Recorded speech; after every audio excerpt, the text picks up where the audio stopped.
Hi folks, and welcome to this week's video tutorial on Midgame Tactics. This will be a continuation of the Dislodging Tactic, the third section.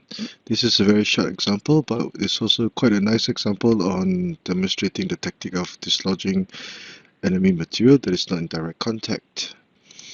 Now, one thing to note is that when using this tactic, it is often the chariot is often used to block any links within the enemy pieces, and this will set up the stage for the tactic to be employed, and often enemy material is captured and the player can gain a positional advantage. So without further ado, let us analyze this board. Now in this example, black will be the first to move, and we can see that for red, you would have two cannons and one chariot, one pawn that has crossed the river, and a full guard. Black would have slightly more material with, again, similar major pieces with one chariot, one horse, and one cannon, an extra pawn, and a full guard.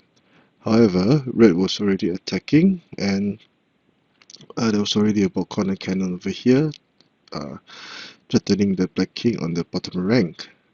The chariot was also would also appear to be free to attack with r8 equals to 3 or r8 equals to 7, etc. as many possible tactical advantages. So black to move, it will be black's turn to move. He will play r5 equals to 8 to threaten the cannon. Now the cannon will be protecting, defending against a elbow horse check by black. Now in the example, black tried to trade material, but by retreating his chariot to target the black horse. Unfortunately, this was very impetuous, and red would have to suffer a lot for his mistake. The sound move would have been to play r2 equals to 1, and red would now be able to take his time to play r8 equals to 7 or even r8 equals to 3 to attack. And the situation will still be unclear as to who will be able to win.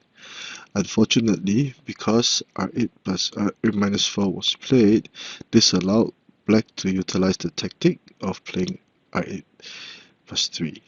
With r8 plus 3, this is a very powerful and vicious move because black would now be prepared to play h4 plus 3 or h4 plus 6 to deliver a check. And if, okay, for example, if let's say deliver a check, and red will lose the chariot.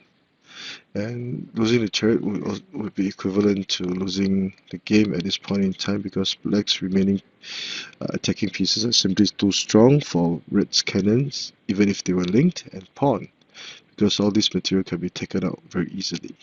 So this would be the tactic that was employed, whereby black would advance his chariot and threaten to force the chariot away. Now if the chariot moved, the cannon would be lost, and either way black would have gained a winning position. So in this board, in this example, red got himself into trouble because he was unfamiliar with the tactic of ambushing enemy pieces by that was not in direct contact, and he suffered a lot for this game. So a short